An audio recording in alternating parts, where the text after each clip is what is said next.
Ladies and gentlemen, let's get ready to crumble! I'm Joshua Kemble, and welcome to Joshua Kemble's Livestream. I've been a freelance illustrator and graphic designer for over 20 years. I was an art director for 9 years.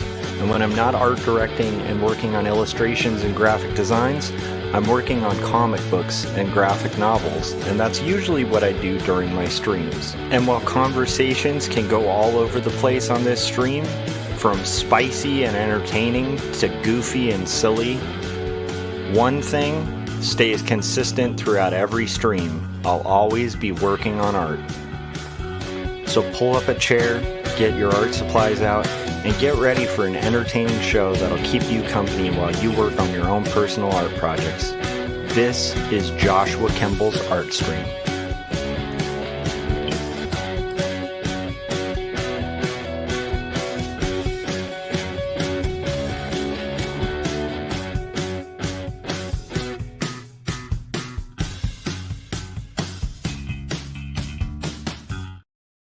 All right.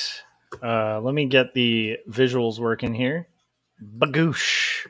I'm here. Welcome. Let's go. Let's do this. Let's rock and roll. So we're going to work on comics. I'm going to be working on Not Death But Love, The Strange Supernatural Story of Elizabeth Barrett Browning. On our last stream, I finished, well, I started work. I can't remember if I finished it on stream or off stream, but we went ahead and finished page 96 and coloring page 96. We had like a color hold and stuff like that for this graphic novel. And I had skipped over page 95. And so I have, in the last day or so, gone ahead and penciled page 95. Did I say 45? My goodness. So page 95. And so that's what we're going to be working on today, is for about an hour or so. I don't want to go like crazy late. So I think at the absolute latest, maybe till 11, we're going to be live streaming and working on comics together. So for those of you who aren't familiar with the stream, we have the Wacom tablet. That's like the cheap Wacom tablet that I use. And then over here is the page that I'm going to be working on. And then right here is my beautiful face to keep you company. So while we're working on this, I'd love to hear what you guys are doing. And we're just going to talk and hang out. So today was a pretty chill day. Yesterday we cleaned the fish tanks, which is always like a beast of an activity. We have these giant fish tanks now. That's one of them right there. So it gives you an idea of the size. Like, it's right next to a couch. It's a pretty big beast. So it's kind of an all day thing to like clean the two fish tanks. Took down the Christmas lights and then just worked on penciling this. And I have played a couple games of Risk, which I have played on stream before. I am still stuck at the master level. I still have not been able to become a grand master at Risk. And maybe we'll play a game of Risk, I don't know, today or something. It's been a while since I've done one of those on stream, so it might be kind of fun to maybe cap off the stream with that. But for now, what I want to do is I'm going to aim for, at the very minimum, what I need to accomplish during this stream is getting this shaded. So if I can shade at least one panel, that would be great. If I can do more than that, that would be even better. And then let's see. I have an update on the strange guitar that I ordered. It's I ended up getting it from a thrift store. Frank said, aim for all of your dreams. Thank you, Frank. I watched your stream today. It was fun to hear your ideas, and I'm looking forward to seeing you do more of those stop motion things. I think that's really incredible. For those of you who don't know, my moderator, Frank Salazar, who's also Roll for Tarako, did a video where he answered a listener question and was talking about potentially making another video in the style of the Adventures in the Library video, with which viewers of this channel should be pretty familiar with. And so I think that'll be really fun to see whatever Frank comes up with. I also I sent you a couple questions on that video too, Frank. So hopefully, hopefully those will give you some some fodder for content. If not, you don't have to answer them either. So yeah, so we're just gonna like work on shading this, and then oh yeah, I was gonna say, so I ordered a Nippon Gakkai uh acoustic guitar that was on like a thrift store website for like way too cheap, and so I bid on it and I ended up winning the bid, and so that is on its way, and I'm very excited about that because I have read about these guitars for years, and believe me, when that arrives I will definitely be playing it on stream, probably just to try it out, see what condition it's in, and see what I have to fix on it, if I have to fix anything. But I'm pretty excited because the notification that it's on the way finally came to me, and that's pretty exciting. Um, Aside from that, we went to. This is funny. This was like a big thing for us, and it's probably not big for a lot of people. But I feel like I talked about this a little bit on the last stream too. I think as artists, sometimes our priorities are a little different than the normies out there. And so like something that my family doesn't do a lot is like just go to like a restaurant, and not like a fancy restaurant, like a Denny's. Like I haven't been to a Denny's in probably like 5 years or 6 years or something. Or a restaurant like Denny's, unless we're maybe like traveling or like on vacation with family or something like that, which we don't do very often either. So we went to Denny's. We just decided it would be fun to go to Denny's. And I ended up seeing at Denny's, I sent Frank a picture of it, but they had a mug that was basically about maple syrup being like the best thing on earth. And I photographed it and sent it to Frank because it made me think of Frank because he's got his obsession with syrup. And so I thought, I don't know, it just reminded me of Frank. But it was fun. We got like steaks and like ate. I mean, it's like Denny's steak, so it's not like the best steak you can have, but it felt like kind of treating ourselves for like the first of the year. Um, Not that it was like highly treating ourselves. It's not like we were doing like fine dining, but for us it was fun, and we took the kids out. So like my son and his cousin got to go hang out and have like a decent little meal and talk and goof around. And yeah, and they're 10 and they managed to stay in their seats and eat and not get too wild. So that was surprising.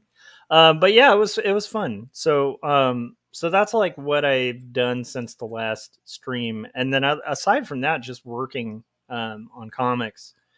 My wife is working on another kids book, and so that's pretty cool. I saw her drawing some kids um, collecting eggs at the White House, which I guess is a thing that people do every year. But I guess the book is about different things that different people do to celebrate Easter, and so that was pretty epic to like see her working away on that. But one thing I love about um, being in kind of uh, an art relationship or whatever is, I don't know, it's always fun to see the projects that everybody's working on. So you're gonna hear my dogs in the background. My wife just picked up my sister and from work, and yeah, so that'll be going on. But yeah, like my goal is to try to kind of shade this. I'm thinking here that we're gonna have like the direction of the light be kind of from here, from this side, and we'll kind of see where we can get from there. Um, yeah, and then and again, like this will get us a little bit closer. Frank said they seem to be a hit in regards to his videos. I'm eager to start planning something out for the next stop motion video. Nice. And then he also said he saw the questions and he's going to do a live stream to answer the other questions. Cool. Yeah. So like, anyhow, like I said, one of my goals for the year, it's the second, right? The second day of the new year. And I don't tend to do like New Year's resolutions, but one of the things I did notice was I haven't been live streaming as much, and that's kind of okay. It's just that I like live streaming, and it's kind of good for me to live stream and hang out with people when I'm working, because otherwise I get really siloed off, and that tends to just be, again, like the artist in me wants to just kind of like listen to stuff and like you know just get in the zone and like work on art. But I think that hanging out with people is a real benefit, and it also has the benefit of like cross promoting the books that I've already done, as well as like building our little art community, which I think is really cool.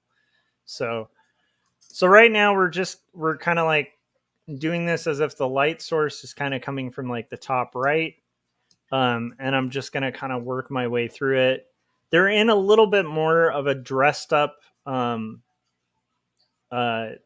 fashion from like the Victorian era, and they have some weird styles. So I hope I nailed these dresses are all based on actual dresses from the era, um, and hopefully I got them right. I have a lot of friends who are from art school who went into costume art, and I fear them seeing these because that those are like the few artists out there who would look at something and be like, "That's not period accurate. They had seam lines here."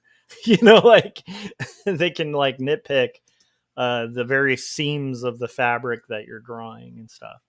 I am not like one of my strengths is not. I'm not bad at it, but I'm definitely no expert on fashion or fashionably dressing characters and stuff like that. So for me, it was a challenge, kind of try to figure out the dresses that they're going to be wearing, and try to make sure they're period accurate and they still reflect the characters, right? So like Elizabeth's a little more covered because she tends to dress in these kind of more covered outfits, and Sophie is a little more bold and wild with her, like a little more revealing with in a Victorian way, because like Victorian revealing was like you showed your shoulders, which was still in fashion back then. But Elizabeth was like you'll notice like almost every historical picture or document of Elizabeth Barrett Browning, she's wearing like long sleeves. She's very like reserved and very covered, and so I want to make sure I'm reflecting that in the way that I'm having her dress, and then reflecting the characters as well. So we're kind of advancing the story. Um, okay. And I think we're getting there with the shading for Elizabeth. I want this to be a little stronger.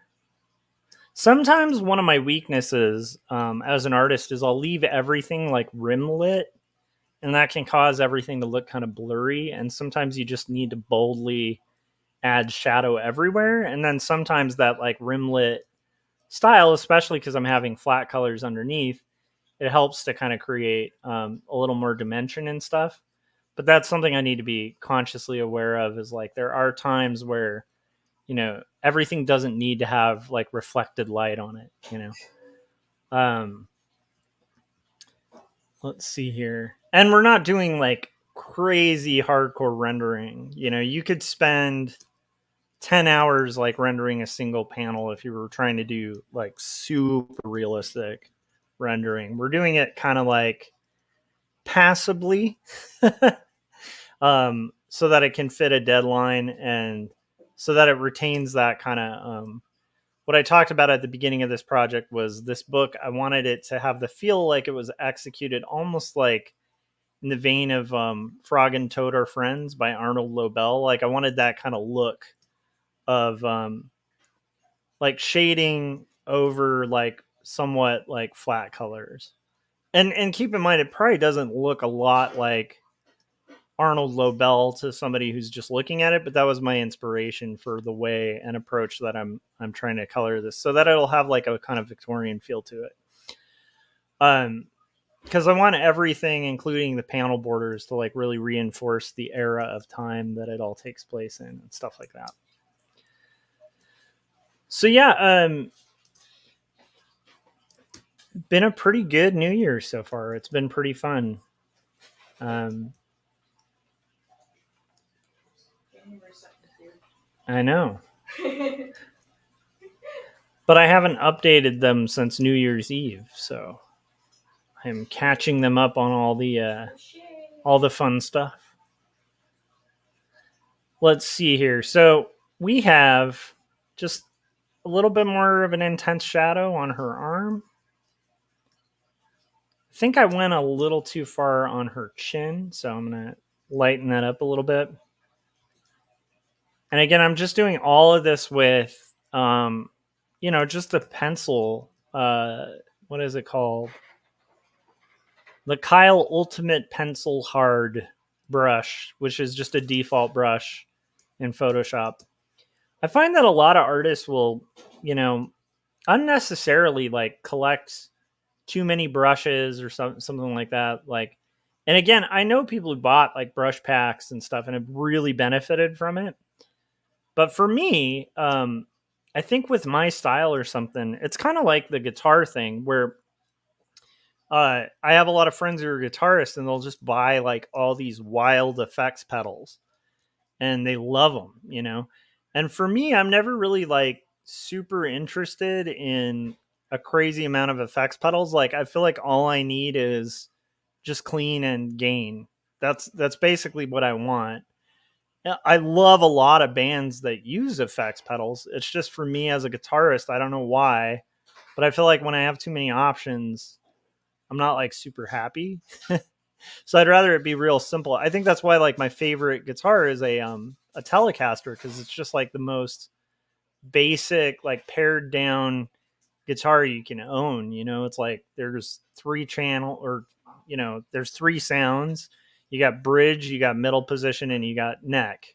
And then it's basically just like a piece of plywood. Well, not plywood, but just a piece of solid wood with just a neck on it. It's not the most elegant shape. It's just a real simple but great guitar, and it sounds great. And the thing I enjoy about it, although I'm starting to get into like Les Pauls and stuff like that, but the thing I enjoy about that made it grow on me was it has way less options than like a Strat. And what I find is when I have too many options with those kind of things, I don't tend to use all the options. Because it's just overwhelming if you're trying to use all the options. So for me, like that's, I think just my aesthetic in general as a person is like, I don't feel like I need a lot of stuff. Like give me a crayon and a piece of paper, like keep it real simple.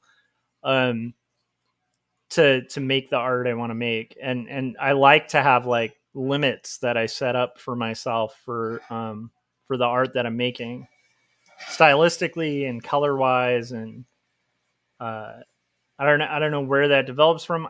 I don't judge artists that don't have that. I just like, for me, I find things way easier when they're simpler. And I find that I push myself a lot harder with options. I'd be curious to hear what you guys feel about that. Like, do you feel like you like having like a bunch of brush packs and like digital assets and stuff like that if you're working digitally, or if you're working traditionally, do you feel like you want like to unroll your brushes and just have like 50 brushes to pick from? Or are you like more like me in the sense of like, I want like one or two brushes, when I work traditionally, I want like one or two tools, maybe three, whatever it is. I just want it real simple. Uh, I don't know. I feel like that might be a personality thing, because I don't think that makes me a better artist. For me, it makes me better, but it's just because it's just my personality. Where with less options, I'll go further with the tool that I have. Whereas if I have like again like 50 effect pedals or 50 brushes or something like that, like Like this whole book is pretty much being done with one digital brush, which to me is pretty cool that like I've been able to get a lot from one little brush. But I'd be curious to see what you guys think. Ronnie just joined the chats of Crimson Owl Comics and said, "What's up? How's it going, Ronnie? How you doing, man? How's your New Year so far?" It's not New Year's Day, but we're only 2 days into the new year. I hope it's starting on a positive note.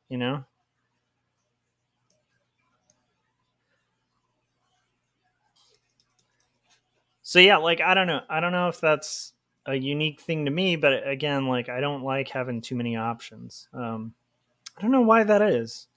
So I remember also one of my favorite guitarists and musicians is Ian MacKaye of Minor Threat and Fugazi, and it was a couple years back where I always thought I was weird because I in almost every band I've been in, people have been like, um, "Why don't you have all these pedals?" And like, "Why don't you like?" And I just be like, "I don't know. I just want like clean and distortion. That's all I want. Like I feel like I work a lot better with that rather than being like, oh, I can put on this cool pedal and this cool pedal. And don't get me wrong, like they sound amazing. Like especially like if you have like a delay pedal, it'll make it sound like you're playing like triplets and you're only playing one note. It's pretty cool what you can do. But anyhow, I always felt like I was weird, and then I saw this interview with Ian MacKaye where he was talking about with Fugazi and Minor Threat, like he would just use the amp and his guitar, and that was it. It was just the amp and his guitar. He didn't like having so even to get gain and stuff, he'd just like switch like the selections of like his pickups and then like get gain that way and then go to clean, but all on his guitar, like no extra anything. And he said the same thing where he was like, with limited things, I get really creative because it's like, okay, I know what lane I have. So now I can see how far I can push this. Um, I don't know. So now I love experimenting and I love doing like mixed media and stuff like that. But I do find that sometimes if you just sit down and you're like, this is my tool, I'm going to go with that. Um, And I guess the reason I'm bringing that up too is like sometimes you see younger artists get stuck in like a paralysis of like even young guitarists do the same thing, where it's like, dude, I get in the last few years I've probably bought a few too many guitars because I don't know, I just love them. But you don't need like 50 guitars to play guitar. You just need like even a piece of crap guitar. You don't need like a fancy thing.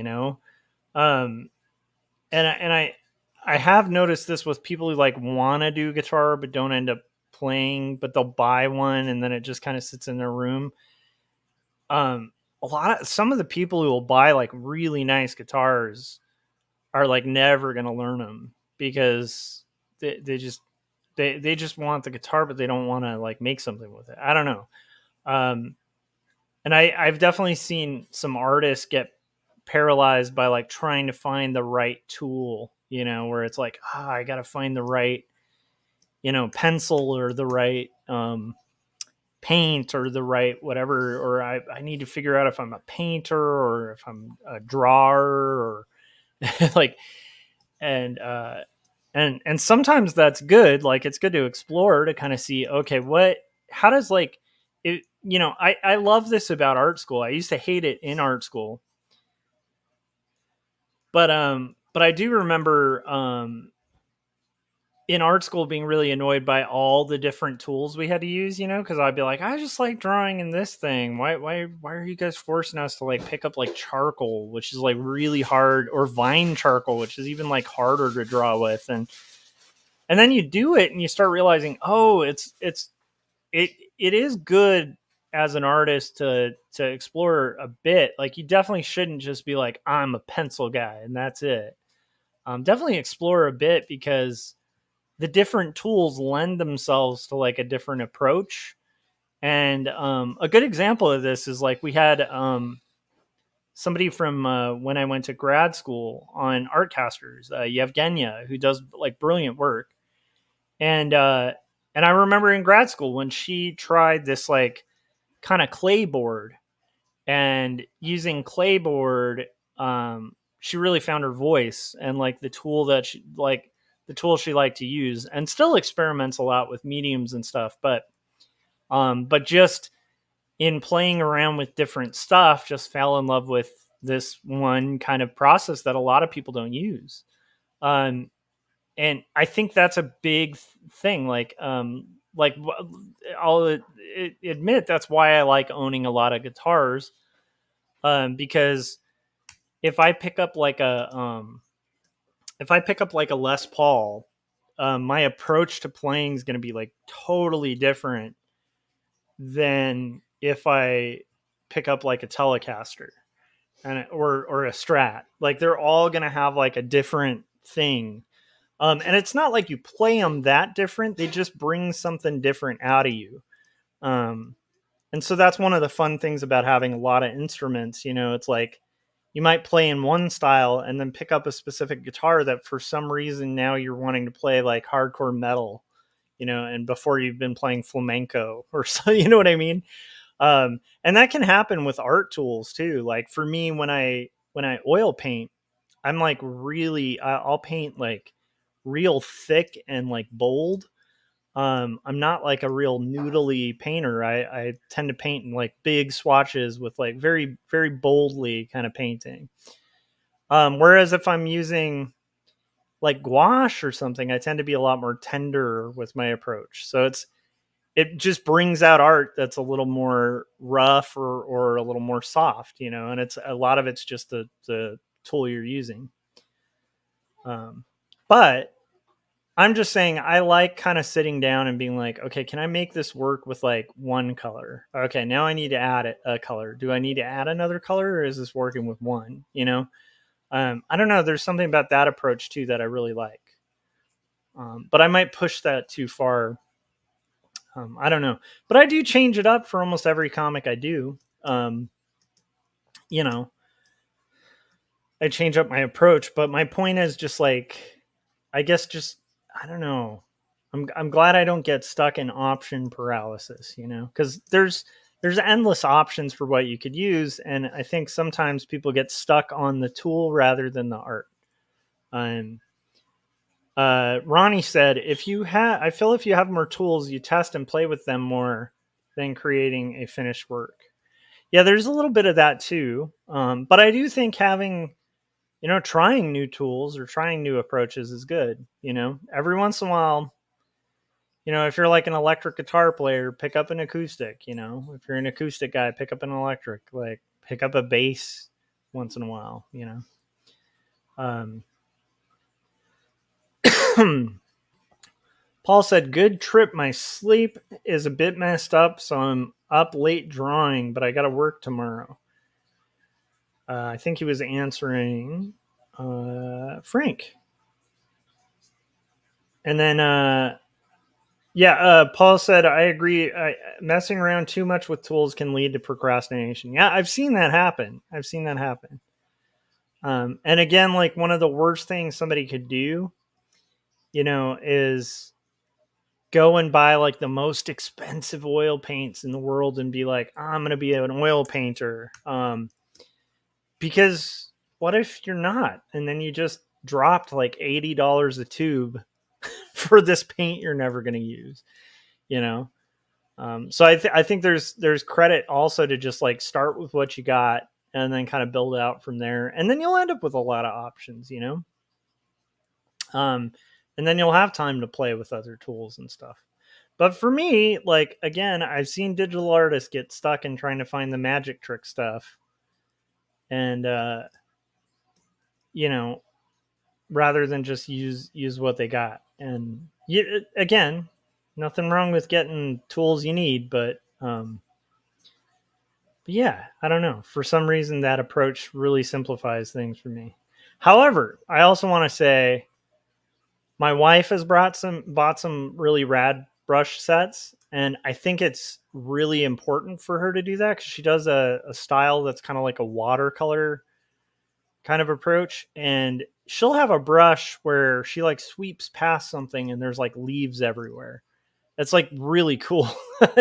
Some of the brushes that she has like totally enable her to work, 10 times faster.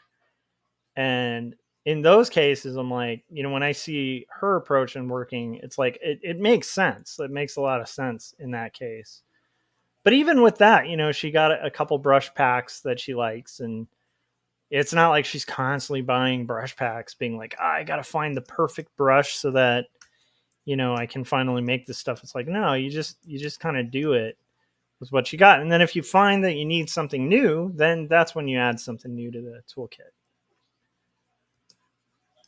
Or you're like me and you just obsessively buy guitars. Jim was saying, the world doesn't move to the sound of just one drum. What might be right for you may not be right for some. 100%. Yeah. And I'm definitely not trying to say, oh, this is my way, therefore you all need to do it that way. It's just, I'm more that weird guy who, like, I'll also say this, like, even though I don't buy pedals, oh man, if I ever hook up to like a friend's, um, pedal board and they have like a bunch of fun pedals on there, that is like one of the funnest things you can do is just mess with a bunch of pedals that you aren't even introduced to, like, like newer pedals or pedals that make your guitar sound like a cool like synthesizer, or like octave pedals and stuff. It is fun to mess with those things. I think that's why I limit myself, because I feel like if I have that many options, I'd probably just start making like I'd probably just start noodling on my guitar with no agenda, and it's fun to play with art tools, but I don't know, I guess for me it's like I have to play with purpose. Nice. GZ Draw Forever said you were fooled into saying the words from different strokes. I love it. That was pretty amazing. Let's see here. Oh, Frank was saying, does she have the Circworks brushes found in the Comic Maker toolkit? No, and I still haven't messed with Scott's brushes. I need to. I don't remember. I don't think they were for Photoshop. I'm gonna have to talk to Scott and be like, dude, have I been dumb and not used your brushes? Because I bet Scott's brushes are rad.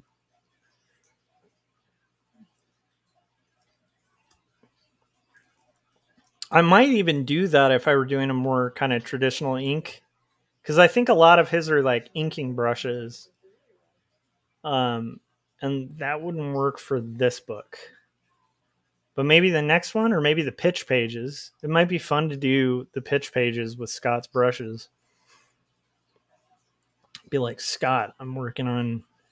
Actually, I gotta try that. Maybe I'll try some of Scott's brushes for the pitch pages, because that would be fun if I did end up using them. Then I could help him like promote them. Let's see here.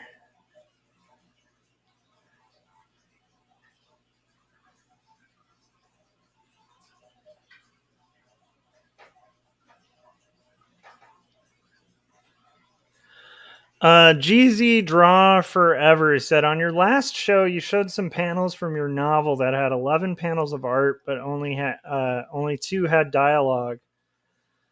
And then some pages had 11 panels of art and 9 had text. What's the thought process when you do that?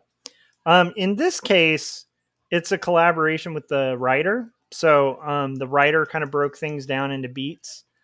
But I think for pacing, it's really important to vary. I don't know if that makes sense, but it's like if you want, like, for instance, this is like a montage kind of moment. It wouldn't make a lot of sense to have text in this moment. But the key moments that are being shown are really important for establishing the story of the growing kind of friendship between Elizabeth and Sophie, who's this woman, um, and kind of show how that progresses. So I think, I guess the right answer would be, you don't want to overwhelm pages with text. You want to allow stories to breathe, but in general, it's just more of like a story flow thing. Like, in a similar way to like how you would decide how much dialogue per scene is going to happen in a movie. Like you might watch a movie where there's like a lot of dialogue in one scene, and then maybe the next is just a slow. Like one of my favorite movies is The Graduate, and that movie will have like wild, like, back and forth dialogue and stuff like that, but then it'll have like a 10-minute scene where it's just showing a character just like sitting looking out the window, and it's just completely silent. So I think a lot of it's like story beat wise, how it's going to work. But yeah, luckily a lot of the pacing has already been kind of worked out. And so far I haven't had trouble making that work with the script. For the other collaboration that I'm possibly going to be doing pitch pages for, in that case, I'm breaking the script down into beats and pages and stuff like that. But so far, there hasn't been a big conflict. If there were, I would contact the writer and be like, hey, you wanted this on this page, but it's not going to work there. We need to make it on the next page, or we need to make it happen earlier. And there's been like one or two revisions like that where I've executed something and then we look at it, especially at the rough stage, where we look at it and we're like, like in theory that sounded like it would work, but now that we see it, it's not working. So we're going to kind of change it. I hope that answers your question. But yeah, that's actually a good question. But yeah, I always think about like tempo with comics. So I'm always trying to, like, when I size my panels, um, who's really good at that too is Paul in the chats. He's incredibly good at kind of balancing like rhythm and dialogue with action, and you know, and I think it's just like it's almost like writing a song. Like you're gonna have sometimes where there's quiet, and then sometimes where it's very loud and busy. But I will say, I'm not a fan in general of comics that are just overall loud and busy. I feel like you got to let things breathe.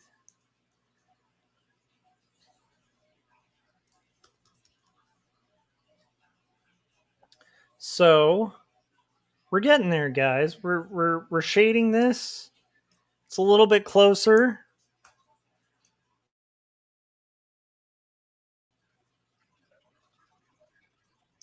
Jim, I wanted to ask you, how is Full Fungus coming along? If you're still in the chat, I was saying that is one of the things I'm looking forward to in this next year, is that we're gonna probably end up seeing the Full Fungus. I like how Frank asked about it though, because for people who didn't realize, your new animation, the Full Fungus, was the animation just asking someone, "Hey man, how's your fungus going?" I feel like, Jim, your next "Hey man, how's your moving going?" You should just change the name to that for just one episode. "Hey man, how's your fungus going?"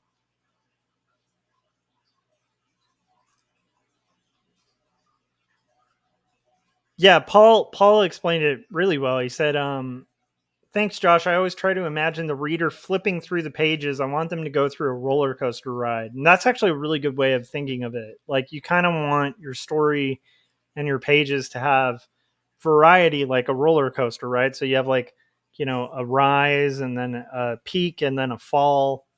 You're going to have sometimes where there's a crazy loop de loop, and then sometimes there's just like the slow build, right? The roller coasters are a perfect example of of like the way to look at it. Chris Ware has a really cool theory on it that I kind of subscribe to. I think him and Art Spiegelman are big fans of the idea of thinking of panels like music notes.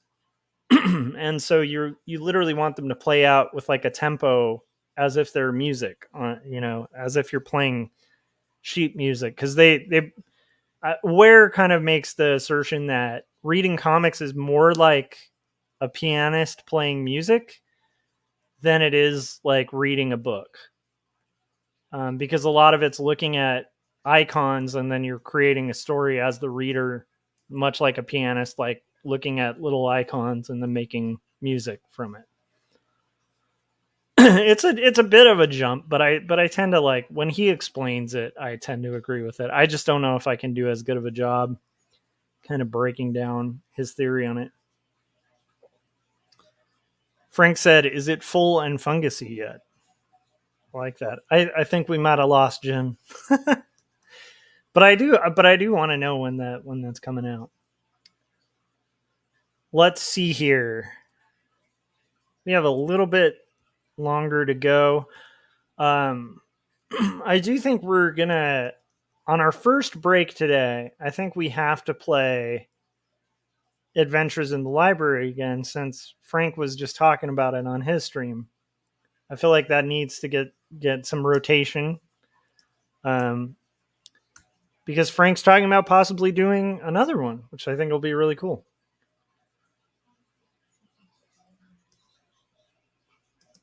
Okay.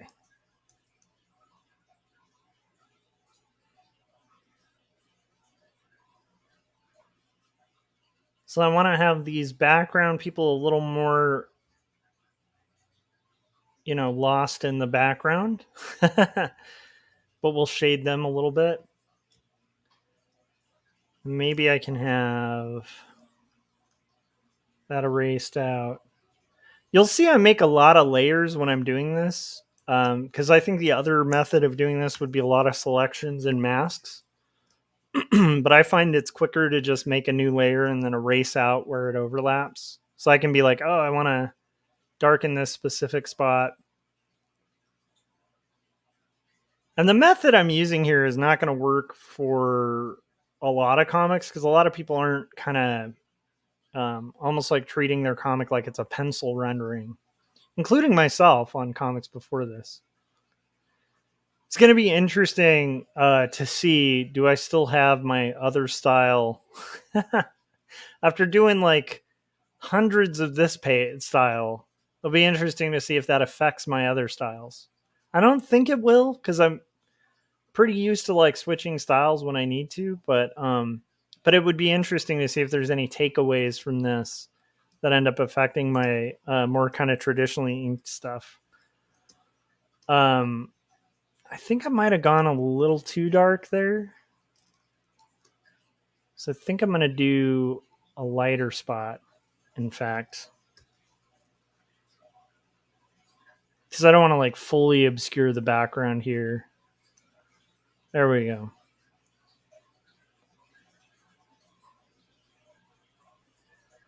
Oh, nice. Ronnie said he sent me something in Facebook chat. Let me pull it open and see what have you sent. What has Ronnie sent? Guessing this might be a sneak peek of some sort. Let's see. Because Ronnie will sometimes send pictures of what he's working on. Also, let me know what you guys are working on while I'm pulling this up.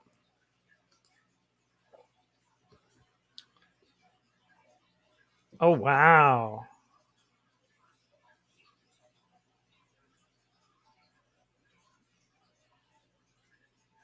That's cool. Ronnie, maybe I'll show people a little sneak peek of what you sent me. Are these from your main book? Gaz said, just hopped on. Glad to see you are still cranking out pages. Thanks. Thanks, Gaz. How are you doing, man?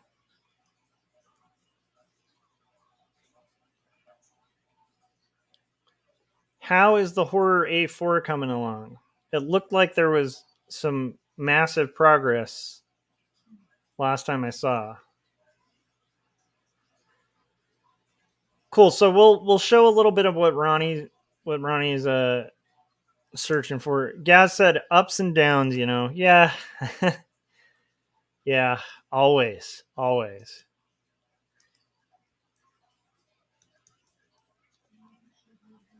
see here. Oh, Gaz was saying the progress has slowed a little bit. Well, it's a new year, you know. I hope you don't stop, because I do want to see that story play out. It's just too good. It's too good of an arc to not finish, you know. Um, I mean, you don't have to, but man, it would be cool to see. So let's see here. We're gonna do just a little bit of shading on these like apples. Gaz was saying you're too kind. I'm not being kind though. I feel like you're really onto something, and I think you know, because you have a twist on that I've never really seen in that genre, and I think you're onto something.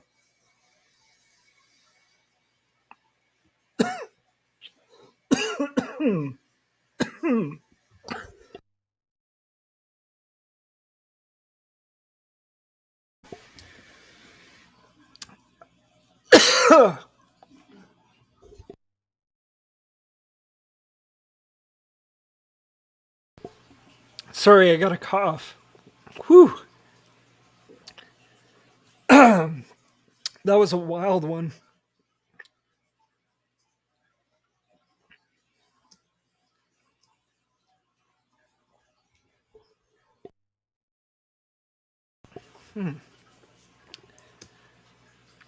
Well, that doesn't happen a lot on stream. Whew. Okay.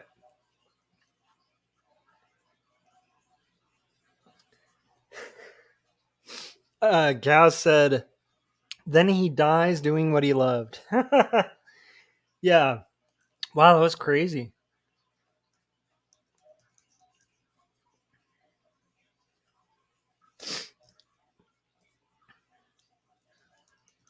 So, I might need to get water because my throat's all like brrrr now.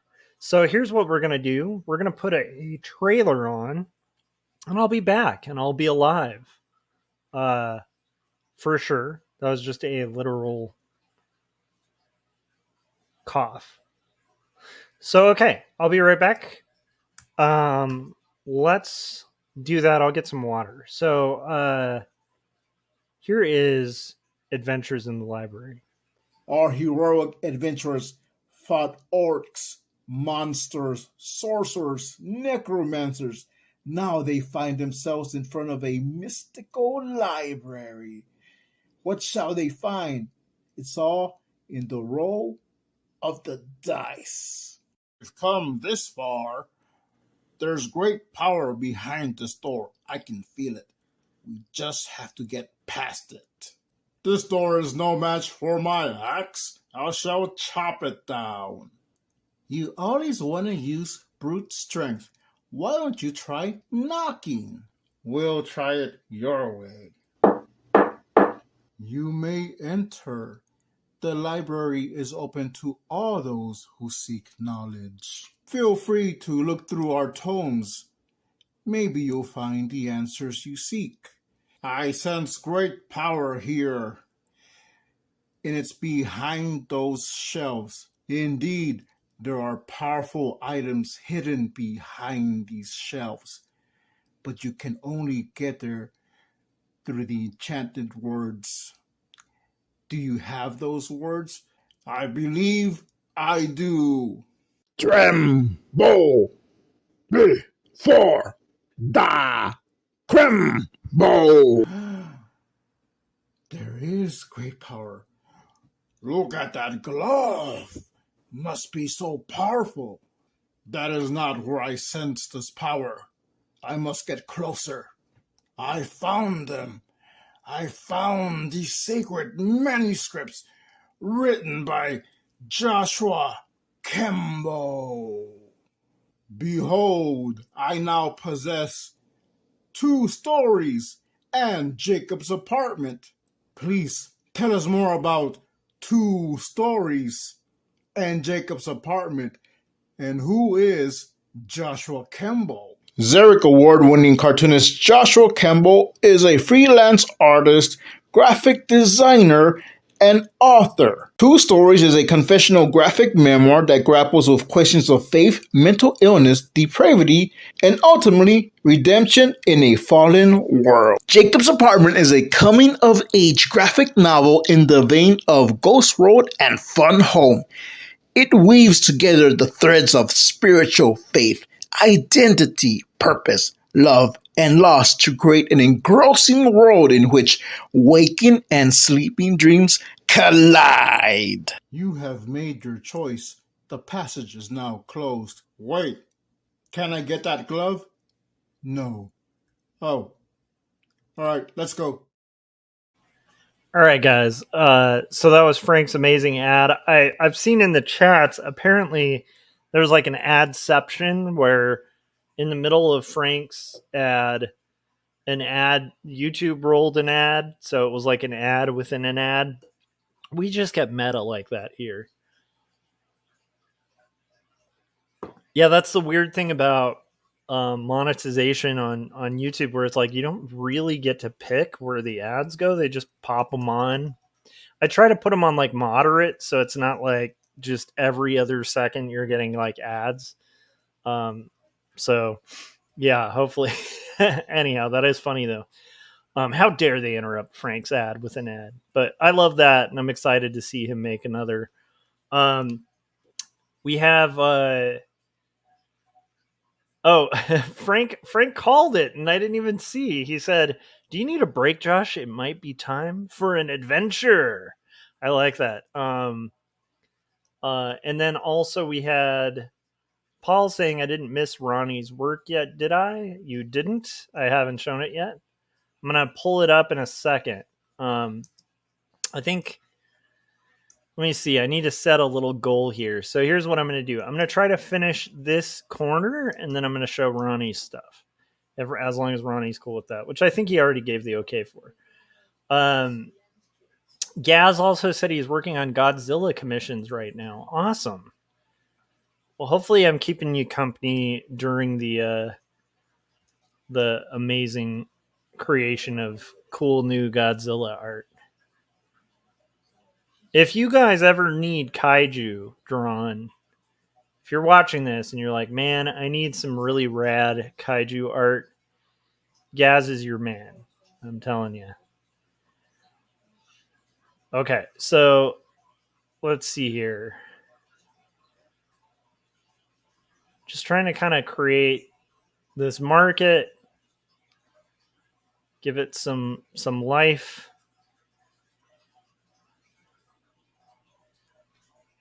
Okay.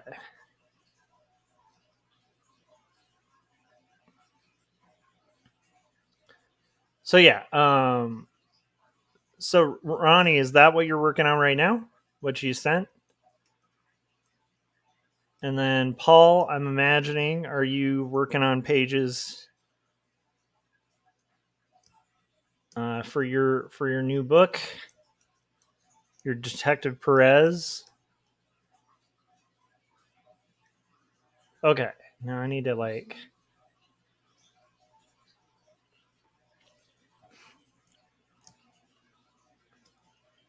Yeah, I asked Frank a bunch of questions about what his next mini comic thing is, or comics project. Always fun to see what Frank's working on. Oh, I didn't get to show you guys this, but one of the funniest things I got this Christmas, I opened the mail, and there's a Christmas card in an envelope addressed to the Krembles. And I look at who sent it, and it was Gary Hodges. So I sent him a photo of it and said, "Well played, Hodges. Well played." It was pretty amazing. Because I was like, if it says the Krembles, this has to be somebody from our community.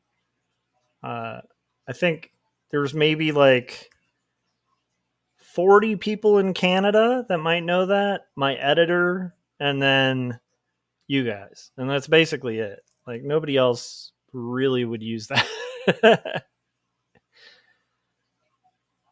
So anyhow, I thought that was hilarious and amazing. And also, I will tell you, man, for Christmas card art, Gary went out of the like just he always goes pretty buck wild on their Christmas card art. But yeah, that kind of made my holiday pretty hilarious.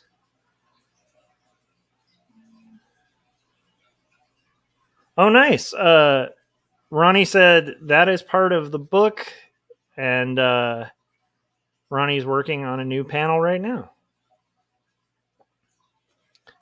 Frank said someone in Canada got a hold of your contact information. It's true. It was somebody who saw that panel. Okay. So this is Ronnie's stuff. We're going to look at it. This is one of his panels that he's working on. And then he also sent this, which is another one of his panels. Very nice. Very nice. So let's show them one at a time. Let's do the one, which I think is really cool. And then the next one. That's cool. Thanks for showing those, Ronnie. That's pretty rad. Gaz said, I love that werewolf. Yeah, I dig the werewolf. I like the creature from the Black Lagoon for sure. Yeah, that's going to be fun. I love it. All right. Let's keep shading here.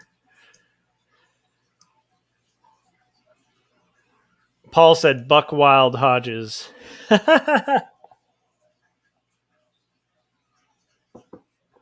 I love it.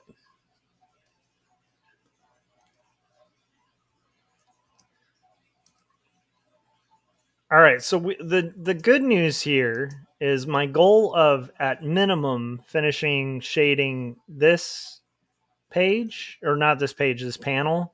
That's definitely going to be happening during this stream, because we're making pretty good progress. So that's good.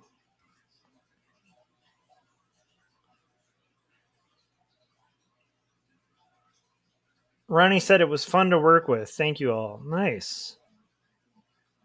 Yeah, and Ronnie, you were talking about potentially like you might be running a Kickstarter when you're done with your comic. That's going to be cool. That should be this year, right?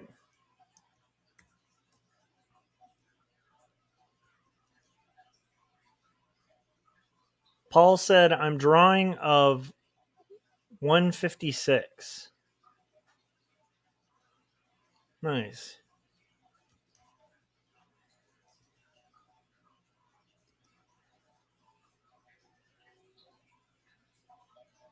I kind of feel like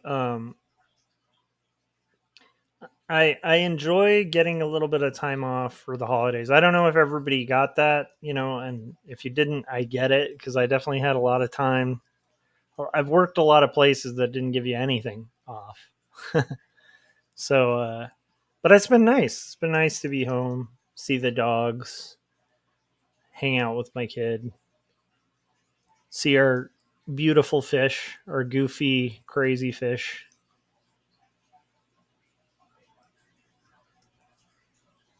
And get caught up on this book. It's funny for artists, though. It's funny to me because, like, quite often if we have time off, we're working.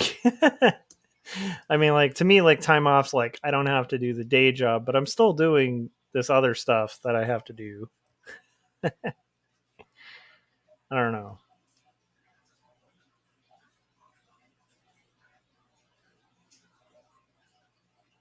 Oh, Paul said page 156. That's crazy. Philip's here. How's it going, Philip? How you doing, man? How is your New Year's so far? I know we're one day after New Year's, but love to hear how things are going for the new year. 2024 now.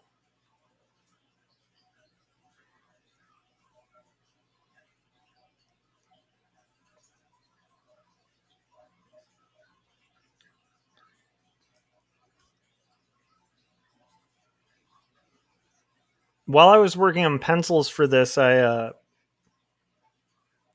got really hooked watching this. You guys might be familiar with this channel. I have only just discovered it, but I guess it's a pretty notorious one on YouTube. There's a guy named Davey504 who does like bass covers, and like he's just an amazing bassist, but he's also hilarious and like very deadpan in his delivery, and does pretty short videos. So I binge watched and listened to a bunch of those while I was penciling this panel.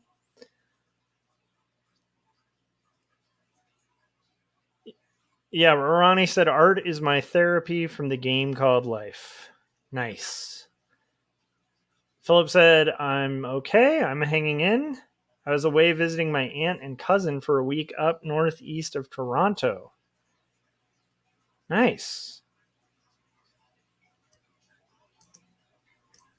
How is the weather right now? Is it pretty cold up there now? I would imagine.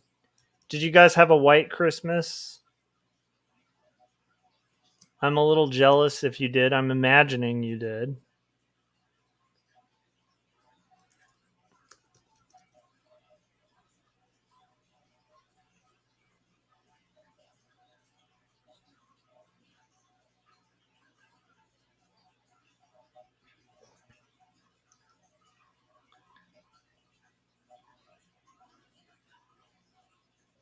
All right. We're going to finish this panel. It's going to happen.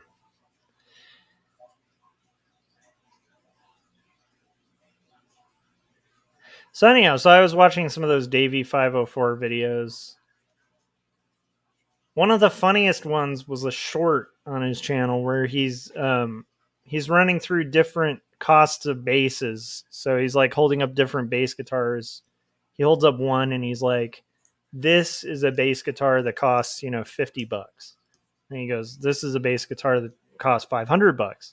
This is a bass guitar that costs, $10,000. And he keeps going through these different basses up until one's like $250,000. And he's like, which is still not as much as, I'd pay for your mom. And then he says, the time. Your mom, the time. And he said, time with her is priceless. She's an incredible woman. I don't know. There was something about that got me really hooked on his channel that I think was really funny. So that was wild, but interesting and fun to watch.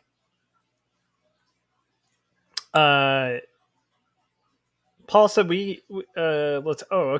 Philip said cold and rainy and mostly overcast. It was a damp Christmas. No snow this year. Wow. And then Paul said, we get similar weather as Philip, pretty mild here, like 50 on Christmas, cold and rainy. Oh, that's too bad. That's like the one time it feels like it really should be snowy,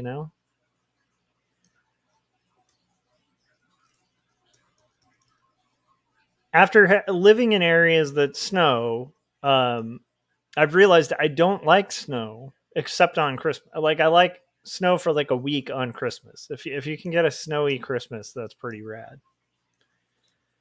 But when you have to like commute to work and you're driving in like slushy horror, that's where I'm like, nah, I can't do. But yeah, there is a time of year where I like really, it would be nice to get the seasons, It's been kind of rainy here. It hasn't been like crazy rainy, but it's definitely been raining a lot. For this area, it's been raining a lot. Part of why, like yesterday, I took my Christmas lights down was the last few days. Like I was like, yeah, I'm gonna do it today. I'm gonna take the Christmas lights down today.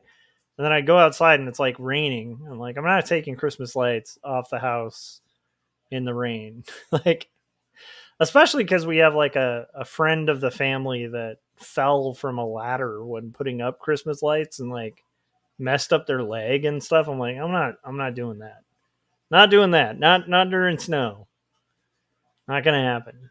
Or not snow, but rain. I had snow on the mind from the previous convo.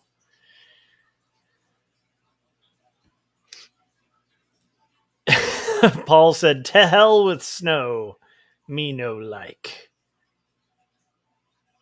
I like the passion in that statement. I really imagined you like doing, I imagined you saying that in kind of a similar vein to like the "damn you apes," kind of in that tone of voice,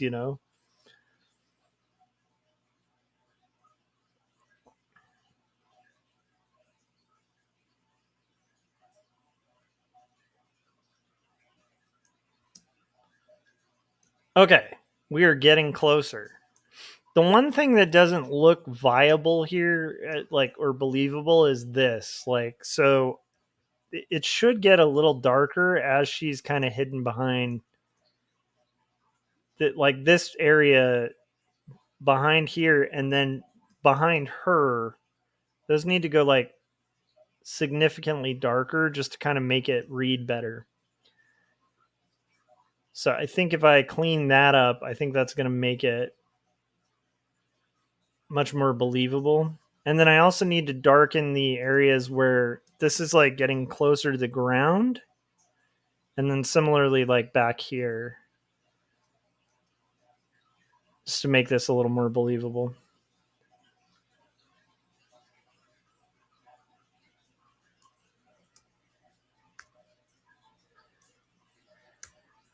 Nice. Paul Pate said, I did say it like, I said it like Charlton Heston. I love it.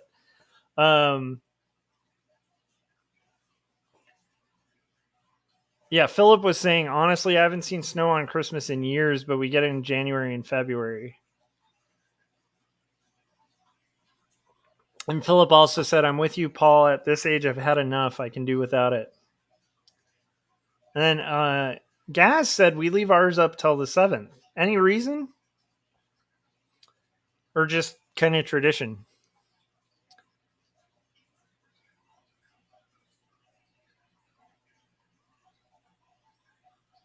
Ronnie said, having a white Christmas is special. I'm glad I got to see it in 2022 when visiting family.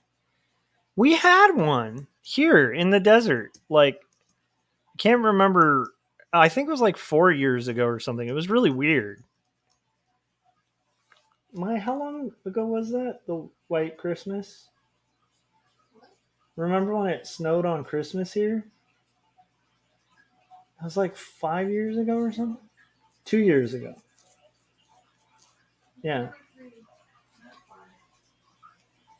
Okay, she said 2 or 3 years ago, not 5.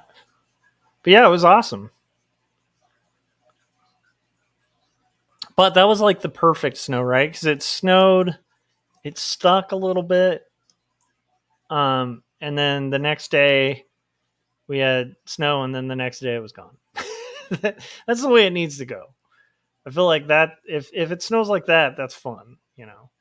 I'm sure it's good for like the water resources or whatever. It's what I always try to remember in California whenever it rains. It's like we always have droughts, so it's actually like really good when it rains.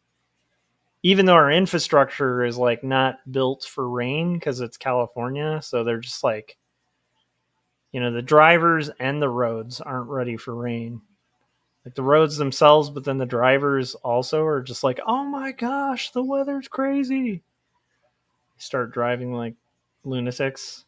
And here's the nice thing too, I don't have to do that crazy drive anymore. So if it rains now, it's like, hey, bring it. That's fine. I have a very short drive, so. It was 2019.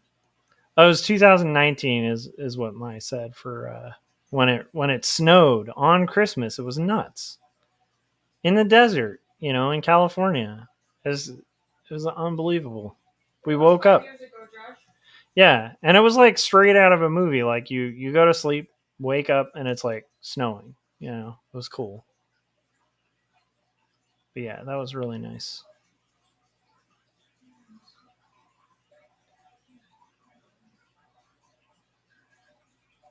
And it was cool for our kid too, you know. He got to see snow, he got to throw some snowballs.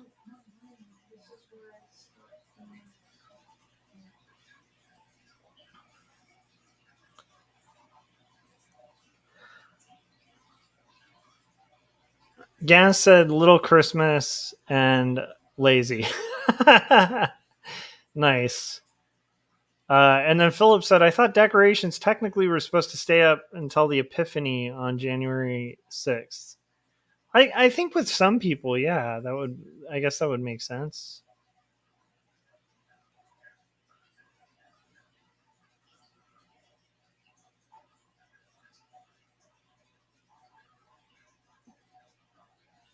I know, like, for my family, like, so growing up at least, my mom was so obsessed with Christmas that she would have, if she waited for Christmas in like October, you know, she would like skipped Halloween and just went straight to Christmas and then left the Christmas decorations up for like quite a while.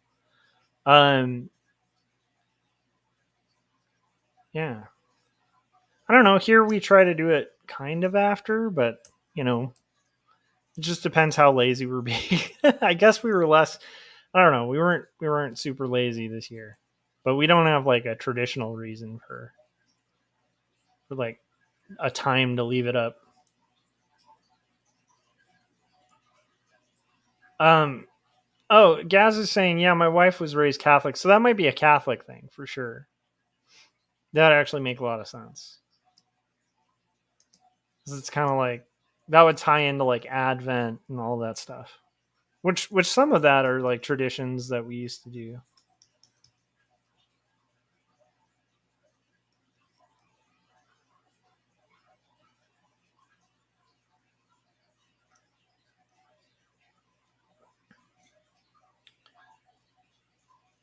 Philip said, my folks used to decorate to the nines, but after January 1st, everything came down.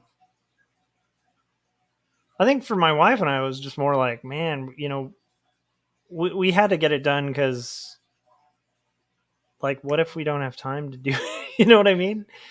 Like, you know, I'm only off for another week or so, which I shouldn't complain about. That's a nice thing. But it was one of those like we better do this now before we forget about it, you know. I will say the nice thing about decorating for Christmas and having Christmas decorations up is it feels really fun when you do it and the house looks all nice and it gets you kind of in the holiday spirit. But then like when you're done and you take all that stuff down, your house feels, at least our house feels like 20 times bigger now cuz it's like, you know, we have this giant tree and like all this stuff. And so it's like once that stuff's like, it's not a giant tree, but it's a big tree. It takes up a lot of space. And a lot of stuff that's like taking up space. And then when you take that stuff down, it's like you can remember, like, oh, yeah, our place is a little bigger than I remembered it, you know? That's a nice thing. Okay. I'm wondering if the sky is too dark or if that's about right. I think that's about right.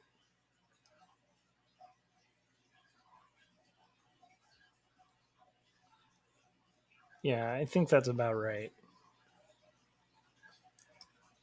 Because I'm going to want the focus to be heavily on them.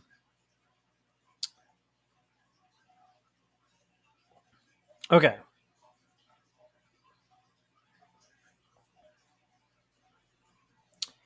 We're just almost there, guys.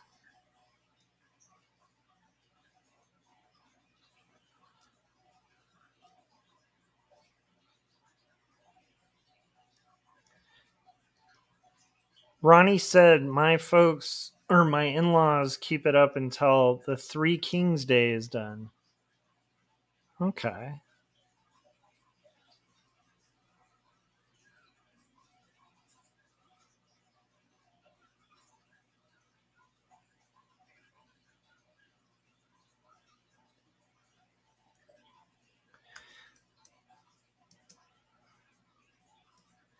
Philip said, I didn't even decorate my place this year. I didn't have time. The year went by so fast. I felt like I just put everything away from last year's Christmas. Yeah, I can understand that. I think that the main reason we had Christmas decorations up was my wife is on it, you know. Cuz otherwise I probably wouldn't have decorated either, just cuz I get lost in that stuff, and that, like, just in the day to day or just working on comics or whatever. Um and my wife is like very cognizant of that, which is great because it also makes the experience of Christmas really fun for all of us as well as for Ben, you know. So I think that's like a really special thing that she's so good with that, you know.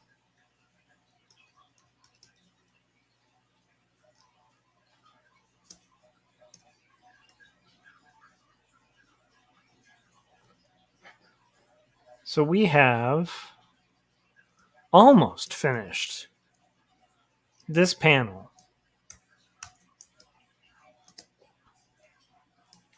And that is the goal, is this panel. So we're going to get it done. It's going to get there. And I'm kind of glad this time that I was saying that this was the minimum that I wanted to accomplish, because I also said at the beginning of the stream that I need to be done at the absolute latest by like 11. And so the nice thing is I actually underdid my expectations for what I could accomplish. So I was like at minimum, but in reality, that's probably what I'm going to get done by that time.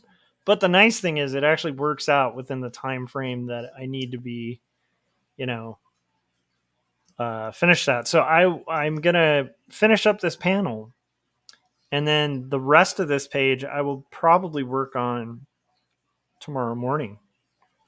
So if you guys are up in the morning and working, I'll probably see you then. However, we're not saying goodbye yet. I'm still finishing up this page. I was just letting you know that what I do not accomplish tonight, I will be wrapping up early in the morning. For the shading and probably the coloring too. Maybe we can do it all in one day. Maybe we can do like a long streaming hangout day.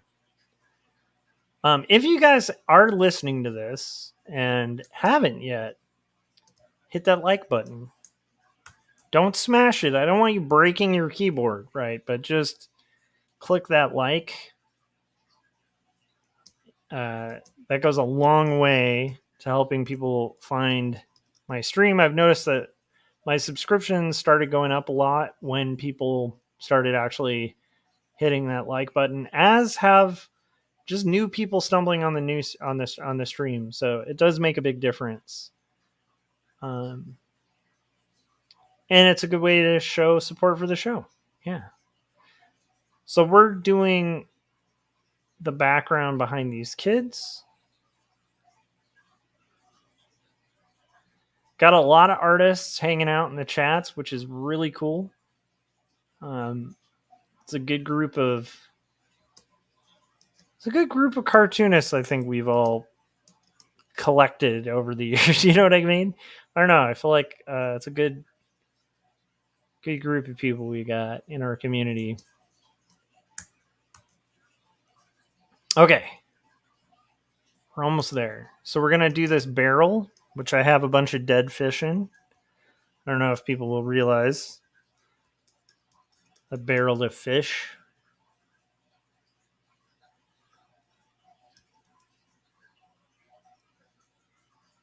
Paul said, I hate to say it, but I'm not a fan of Christmas. Oh, I like Christmas.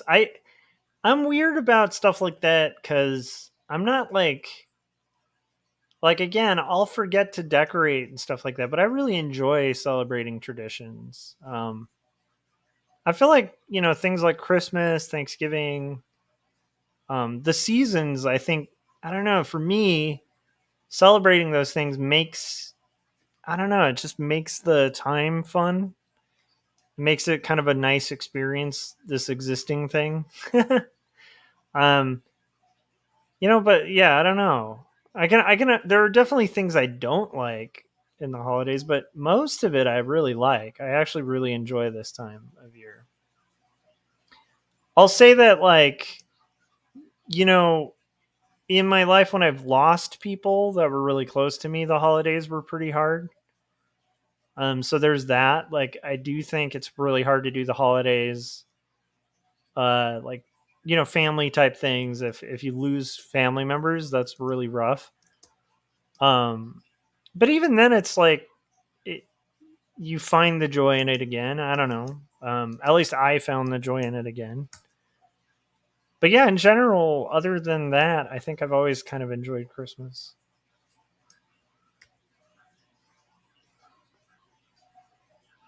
There's a tradition that my family has when we're opening gifts that I really like, and we had kind of abandoned it for a couple years, and I sort of like forced it back this year. I didn't force it back, but I subtly made it happen again because I think it's a really good thing that um, basically whenever we're exchanging presents, we would just take turns where each person would open one present, right? And then go to the next person. He usually started with like the youngest and then worked his way to the oldest. And the thing I liked about that is it at least when I was a kid, it taught me to appreciate the fact that people actually got me these gifts. So like and it helped me appreciate the gifts that I got from specific people. And it helped me learn how to really enjoy seeing other people get presents. Like, it's actually really fun to see people get something, that they wanted. And so I always like that. We did these like very slow turns. And the last few years we've just kind of blasted through them. Just everybody opens all at once. And a lot of that was just because the kids. But I don't know, this year, I kind of encouraged us to do it the old way, and I really think it's good. I think it's good for the kids, especially. Because I don't know, it's a nice thing. I always like that. I don't want that to change. So that's something I like to kind of do when we are able to like have gifts or give gifts or something, like to be able to kind of open. Not everybody just busts into them all at once. Um, and I think for some other people that might be tedious and boring, But I also might be a weird person because I don't get bored easy. I don't know. Okay, so here we go. We're getting this worked out.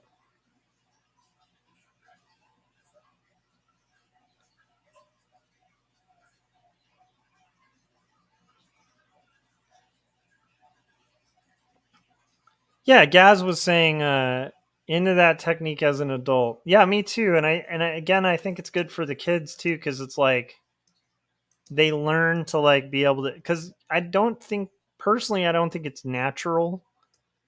Um, for kid, like I think as a kid you tend to be very selfish and not in a bad way. It's just I think kids are kind of innately good at knowing what they want and being happy that they got something and being jealous that somebody else gets something. I think that just tends to happen with kids. And I think things like that develop, like, not only like it develops like a more giving spirit for those kids because they have to sit there and kind of enjoy another kid getting something, and like not to like some insane extent, but I think it's pretty awesome.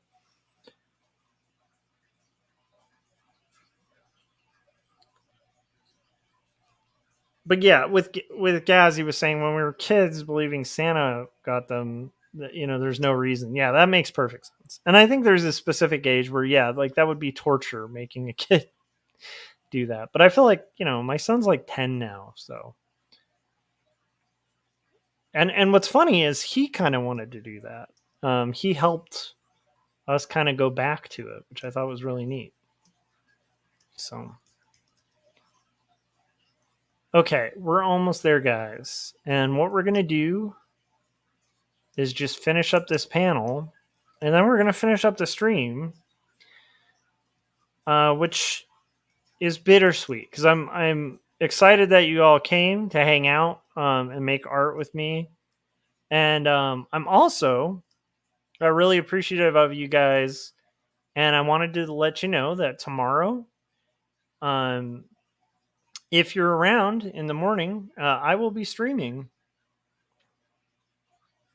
Probably around like 10, I would think, like 10 a.m. tomorrow. And I'll be streaming as I finish up this page. And then it's on to the next one.